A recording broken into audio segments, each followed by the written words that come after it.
Welcome to the Marketing Expedition webinar. I'm your host, Rhea Allen. I'm also the president and CEO of Peppershock Media and the founder of the Marketing Expedition community, otherwise known as TMEC, as well as the founder of the Marketing Expedition Club on Clubhouse. And we'll talk about Clubhouse today in our session. And as always, if you find value in this, please share and let us know, give us some good feedback, give us some reviews, tell us what is going on. And if there's ever a topic you would like for us to explore with you on our marketing journey, let us know. We love to hear the feedback from all of you. So let me go ahead and share screen and we shall get this party started. So here we go. How to harness the Clubhouse app to build your brand, presented by Professor and CEO, me, Rhea Allen. I'm also a professor at Boise State University. I teach one marketing class and the semester is about to begin. And so we will have all kinds of things to learn and grow and listen to as we go through this marketing expedition together. So let me find my notes here. They hid from me. There we go. So yeah, let's just get started with this. How to join Clubhouse. So Clubhouse is now officially open to everyone. Originally, it was just open to iPhone users on the Apple Store app, and then it was open to Android, and now it's just for everyone. So it was originally an invite-only app when they were going through beta, and that means that you could only download it with an invitation link. So you missed out if you didn't get that link to begin with, which was a genius way for them to get people to virally spread it virally. I can't say that very well. It went viral. How about that? And really, it just kind of was like kind of word of mouth spread like wildfire that way. But you know what? If you didn't get an invitation, then you had to wait until you got an invitation. And now it's luckily opened up to the rest of the world. So Clubhouse creators said that they intended to build the app to be used by everyone and to make it work and available as quickly as they could. And it was not intended to necessarily be an exclusive app, but they had to build and create the app platform, and they continue to come out with new releases all the time with new things that are useful to the community. And they slowly did it to make sure that things didn't continue to, break or, make it to where it wouldn't work. So they were allowed to tune the product or the app as it grows. So that is really, truly what has happened. And they have been able to expand it and grow it. And it's grown like rapid fire. We'll talk about some of the stats here in a minute. But what is Clubhouse? What does Clubhouse mean? And I really feel like the pandemic definitely sprawled the growth of this. It's an audio-only app that is social and people can join it, and we'll talk more about it. But the nice thing about it is you can show up and it doesn't matter if you're wearing your pandemic pajamas or not, right? It was growing rapid fire. It was a great way to speak to people all across the globe, right? People from all over have joined my club rooms, and I've been able to really get in tune with them. So Clubhouse launched in April of 2020, and it's really known as the next great place for people to meet, talk, and share ideas and give value. And it's the voice-only chatting app where people can host and join different conversations or rooms. And each room has a different topic and often hosted by an expert in the field or whatever the topic is. They have moderators. There's no video, no pictures, hardly any text. It's all just audio.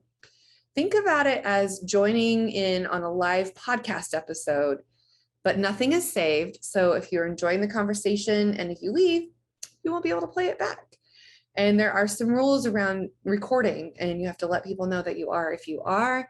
And so there's some different things there to go about making sure that you're not violating the Clubhouse policies and rules. But once joined, Clubhouse will ask you about your interests and hobbies, and it'll make sure that you can connect with other people who are interested in the same things that you are. make sure you're honest. This is where Clubhouse will send suggestions of what rooms and who to join, who to connect with. And then you can join the rooms by tapping on it. They're all open for you to hop in or out unless they're set to private rooms. Clubhouse really wants users to explore the different conversations, and you can enter each room as an audience member. And then, of course, if you want to be on the stage, you raise your hand. There's a little hand on the app itself, and then the speakers can choose to invite you up to stay on the stage. And Clubhouse rooms are often hosted by experts, celebrities, venture capitalists, journalists, people like me. I mean, I have seen many different rooms, musicians. I mean, it's just been phenomenal to see the different variety of conversations and rooms that are being hosted across the app. And of course, you can explore different topics, different areas. Clubhouse originally hired moderators to help ensure that the platform is a place for free speech, but also healthy dialogues, because you can get shadow banned if you have people, complain about you, or, if you're doing things you're not supposed to be doing. So truly it is a self-monitored, user-monitored experience, which makes it good, because then people don't want to get knocked off or shadow banned off the app. So people are relatively good, and doesn't mean that bad language isn't used. It just means that people are respectful, and there's been healthy discourse and dialogue, topics that maybe you don't always agree on, and that's okay, because you're discussing and learning and growing and getting value from it. So more Clubhouse tips and tactics. So there's 10 million weekly active users. And it's insane, because people, especially during the pandemic, really, they would stay on the app and they would listen in, and you didn't have to be active and talk and speak unless you rose your hand and wanted to go on stage, but you could just sit there and listen in the audience if you were an active audience member, just listening, right? And so, as you can see, Clubhouse has really grown largely in just a few short months. In January, Clubhouse had about 2 million weekly active users, but in just 1 month, it grew over 10 million, and so it's just to give you kind of the perspective of what has happened. And now there's even more as we continue to grow. Of course, you're only as good as the stats are current, but there's always more current stats. And so you can imagine how much more it has grown since then. And people start to spend more time on it, and an average of 11 to 12 hours each week. One woman even reported spending over 40 hours in a week on the Clubhouse app. It's crazy, right? I mean, you get to learn and grow and meet people and follow others, and, be able to follow their Instagram or Twitter accounts. And now they have the back channel to where you can, text messages to people or type in messages to people that are in your room that you follow or that follow you.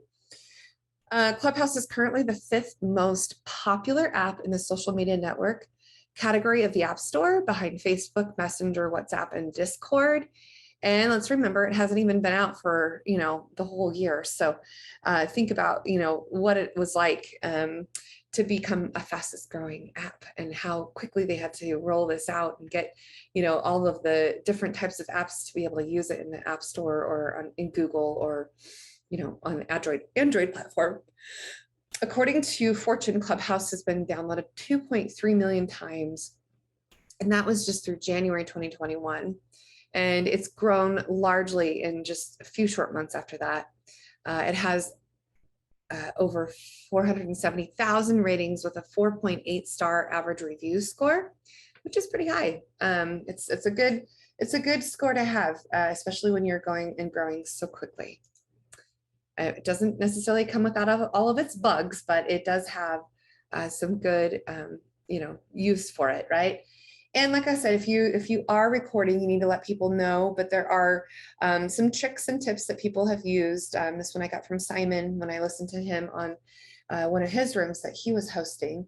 And you put your Clubhouse, put your phone on speaker, turn up the volume, and open otter.ai on another device, and then press record, and then it will automatically transcribe the words that are being spoken.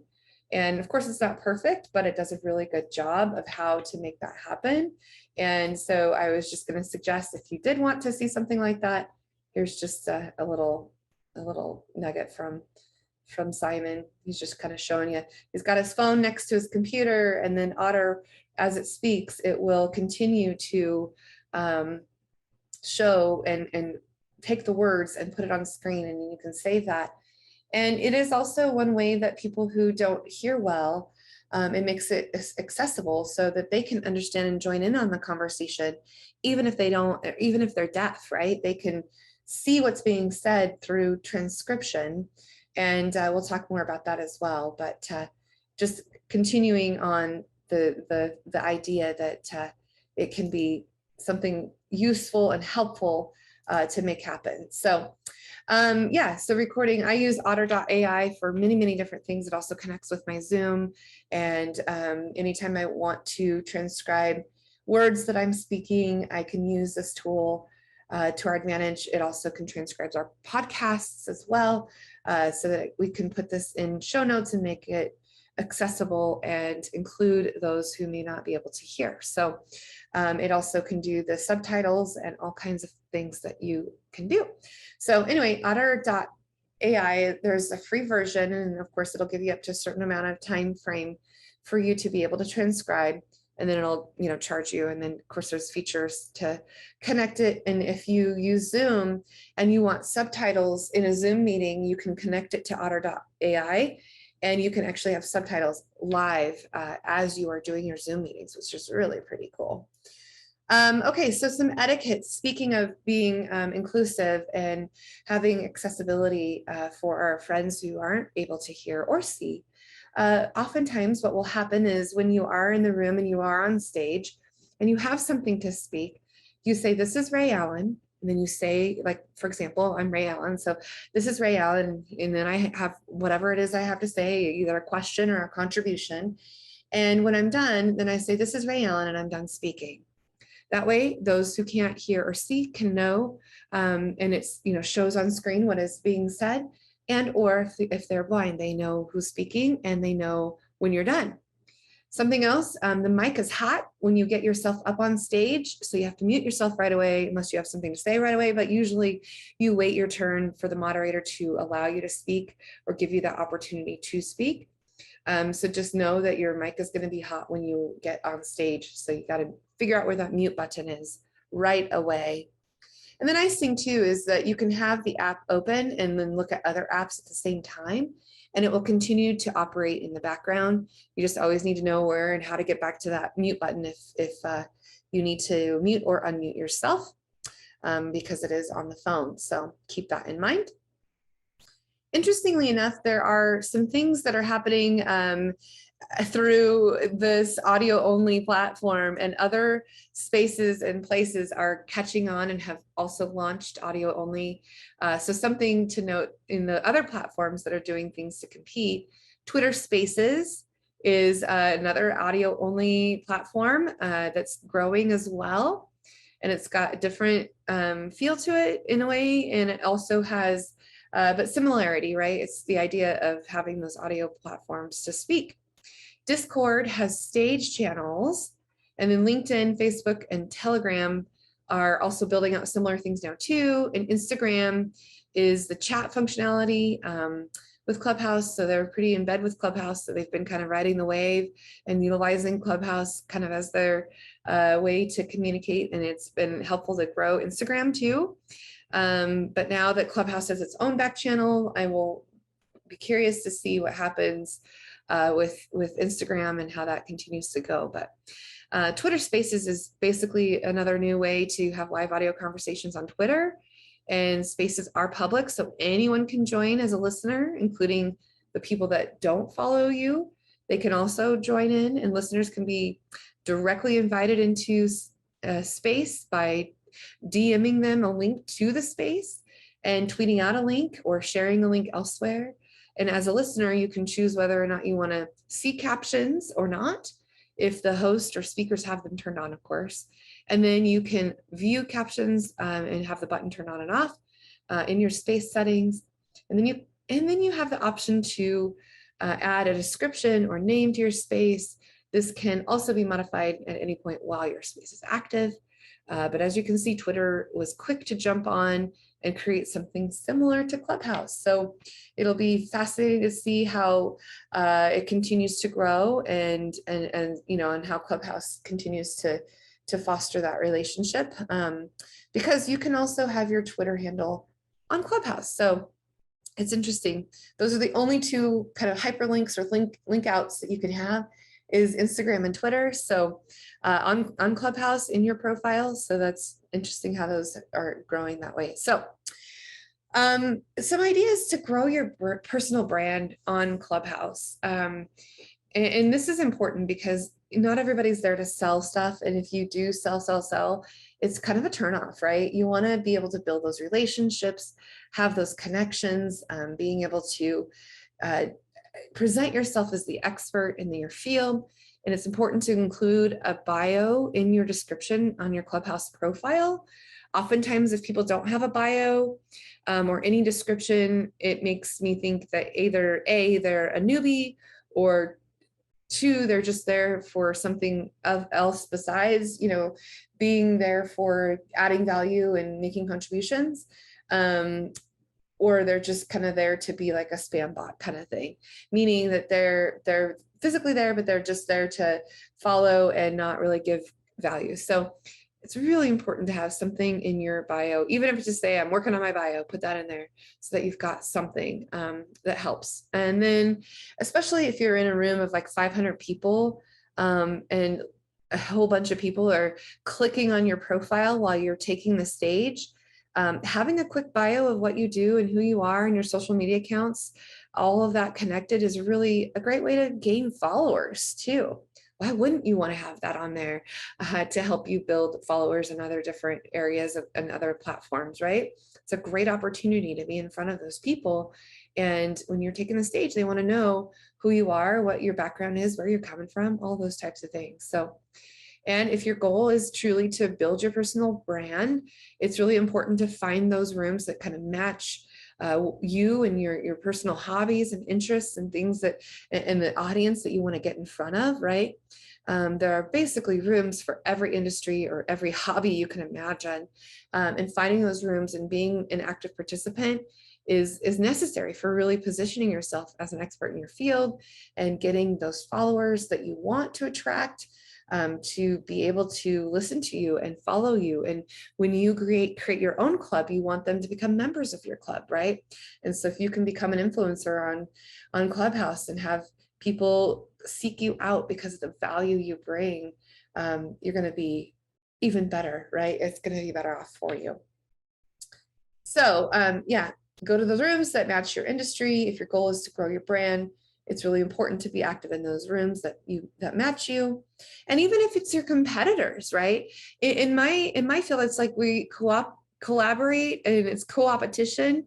Some of the people that are in my club are also doing what we do as an agency or brand building agency and digital agencies, but I learn from them just as much as they get to learn from me. So it's awesome to be in the industry space with others, and you can discuss new technologies, new ideas, new ways of doing things, new strategies.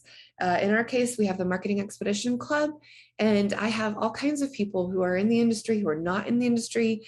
And it's great because I have learned so much from my peers and my colleagues, and I hope just as much as they've learned from me, right? And so it's not a bad thing to be in the space with your people who would otherwise be known as your competition, because there's so much value to give, and there's so much business out there to be given and taken, as far as business that everyone has their specialty, everyone has a niche, or everyone has, something that's going to click and jive with a potential new client, right? I'm not there to fight for that client. I'm there to help add that value as much as we can. And so that is one thing that you can do to continue to do that and make that happen. So the other thing is Peppershock and myself, we have created a clubhouse to expand our network and meet new people and bring on new clients. And so every Wednesday, we've switched it up. Every Wednesday morning, we do the Marketing Expedition Club, and we talk about marketing ideas, insights, and inspiration to help build brands and bottom lines, right?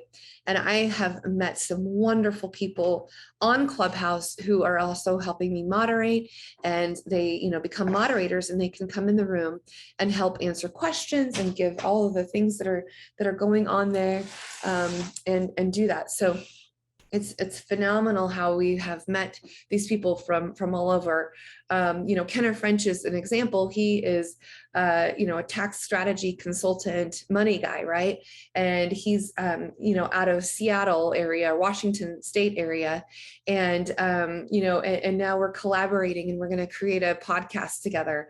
And you know, Pamela is from Utah, and Stacy's from Tennessee, and Sarah from Idaho, and you know, all these people from all over.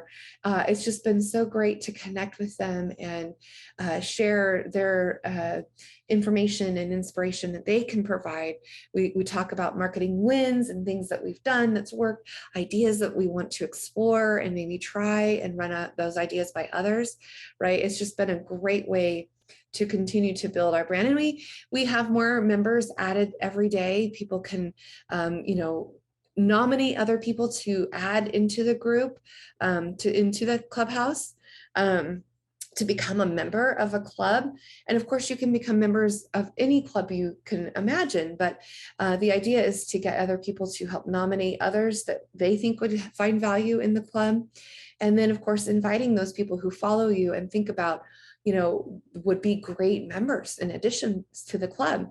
Now, I usually try to at least vet a little bit of people that I want to allow in my club, because I want to make sure that they're, you know, people who have some value, have, you know, so that's why it's so important to make sure you have a description in your bio and, you know, connected to your socials, so that I can see, you know, that you're going to be somebody of substance that I want to see in our club, right? And make sure that it's not just somebody that's there to do some phishing or, you know, spamming. So it's really important for those reasons. So yeah, and if you're interested in connecting and networking with people, you know, Clubhouse is really a great place for that, to learn and, you know, explore topics that you're passionate about. You'd be surprised how much you know that you don't know that you know. Once we get to talking on a topic, man, it's enlightening. It's exciting to hear how passionate people can be about specific topics, and how much, you know, things that we know and can share. And this is how I build my personal brand for Peppershock as well. You know, I'm kind of the CEO and face of Peppershock, but I'm also my own, right? I'm my own brand. So my name and Peppershock kind of go together, but I also want to be known for myself and my name, so people can follow my name. And, you know, picking your handle or your URL or your avatar, the username that you have, you know, make it simple, keep it easy so that people can find you, right? And you know, images that you use, those types of things. Make sure you use your face. I always love connecting with faces. When people put other images up there, I always like have to, you know, figure out what it is first before I want to trust what I'm following, right? Faces are trustworthy. You can start rooms on Clubhouse on, you know, two ways.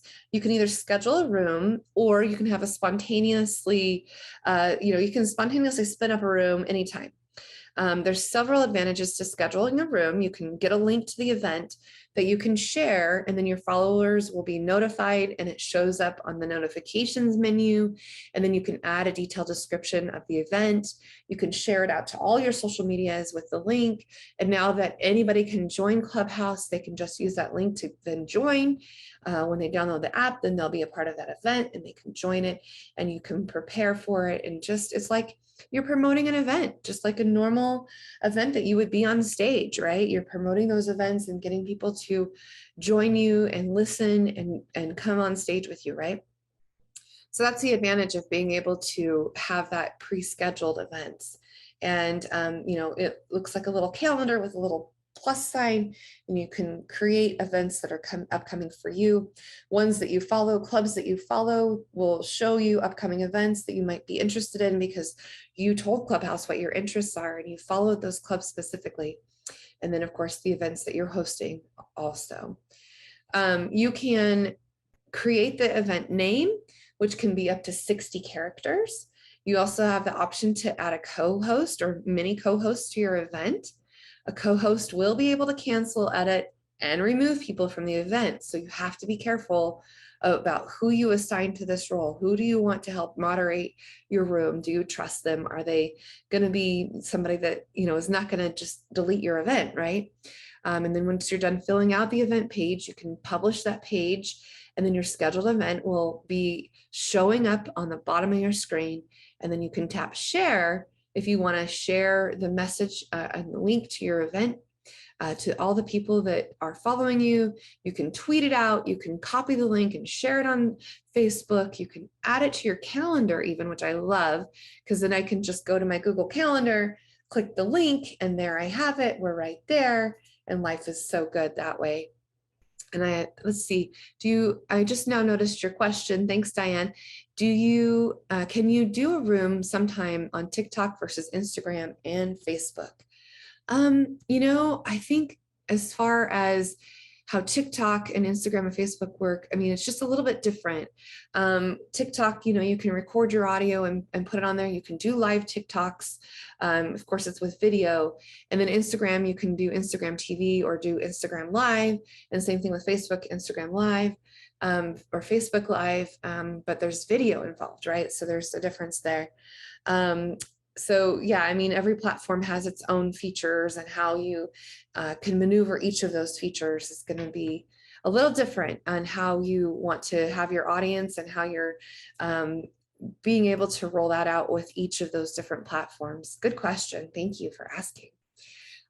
So yeah, to get that room scheduled for when you are in Clubhouse and you want to have your first room, you can go through the process, test it out.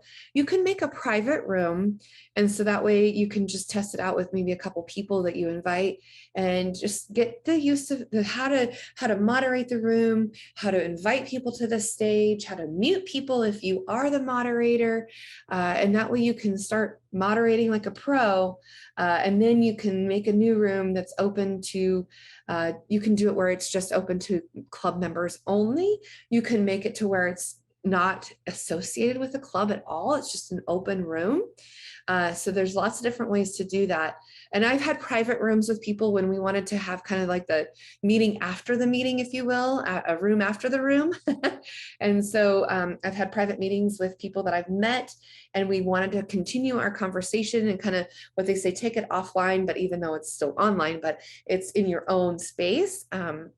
And those are helpful. I've done business through Clubhouse because of that. I was able to, get a new client because of Clubhouse, and then taking it into our own room together and kind of discussing details of what we were going to do. And we made a Zoom meeting together, and away we went. We made a deal on Clubhouse, right? Which is really, really great, making those connections and collaborations.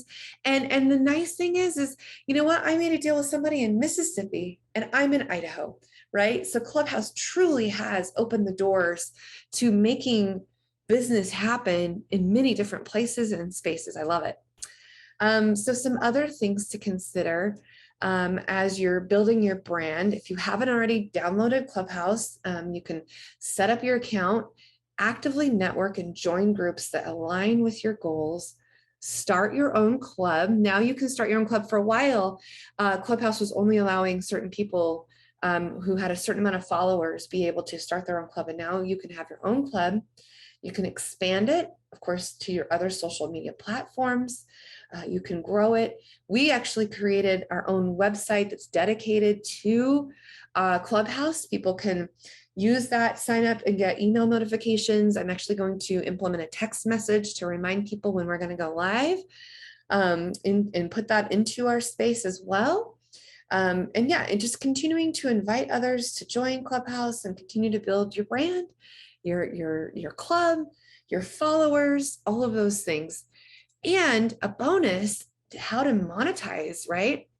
Monetizing Clubhouse. So Clubhouse introduced a way to be able to receive payments, or give and accept payments. So Christian, he was the one who originally showed this to me, that I, was able to add payments to my settings. So it's through Strike, and it allows you to, with being able to send and receive payments. And believe it or not, I received my first payment the first day I did it. And now every once in a while I check my account, and people feel if they've received value and they want to pay me for the value I've given them, they pay me. It's kind of like awesome. It's unsolicited, but sometimes I'll mention it, but yeah, if people want to do that, they certainly can. And I love it. And then I can do the same for others. There was a musician who had a room, and he was playing a concert. This is pandemic, when everything was closed, couldn't have a stage in a normal stage setting. But guess what Clubhouse did? Gave him a perfect stage from people around the globe, right? Now suddenly his music is exposed everywhere. And all of us, I mean, not all of us, but a lot of us decided to everybody give him $5, right? And soon, his room grew and grew, and he received, he was just so grateful. And I mean, the music industry, these musicians were hit so hard, and they didn't have a stage to showcase their creative talent, right? So how cool. I'm getting goosebumps right now just thinking about the first time I could make a payment to somebody, listening to them, and oh man, it was so awesome to give them that stage, to give them that platform, to say, yes, you can have that and still give us a performance. And it was incredible.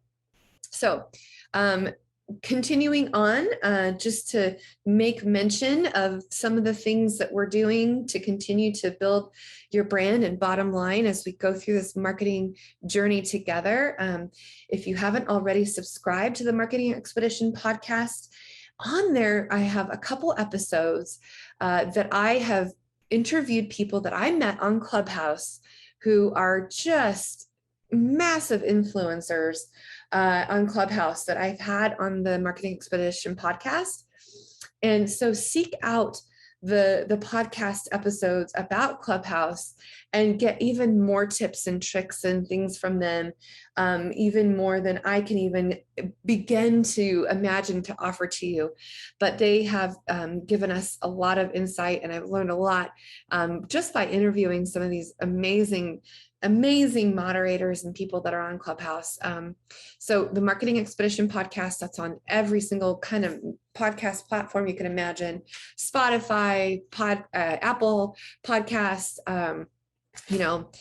I think we're on Pandora. We're on all of those different platforms. So any Anchor, any of your favorite podcasts, platforms to listen to podcasts, we're there. And I just learned today that we have a new ranking on our podcast, a popularity ranking. We are within the top 10% most popular podcasts in the globe. And our listen note score has increased. And I'm so excited and happy about that. So go listen to the podcast. I interview some phenomenal entrepreneurs, marketing experts, you name it. I mean, people who are in our industry, other people who do what we do, and just giving you good ideas and insights and inspiration to help you in your journey as well. And I know I have learned so much in this entire space and place for us to be in. So there you have it today. Hopefully you enjoyed our time together on this marketing expedition. And until next time, I do hope you enjoy the journey. And of course, thank you so much for joining me today.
We believe in innovation because in today's world, if you're not getting better and coming up with new ways to serve your customers, you're bordering on obsolescence.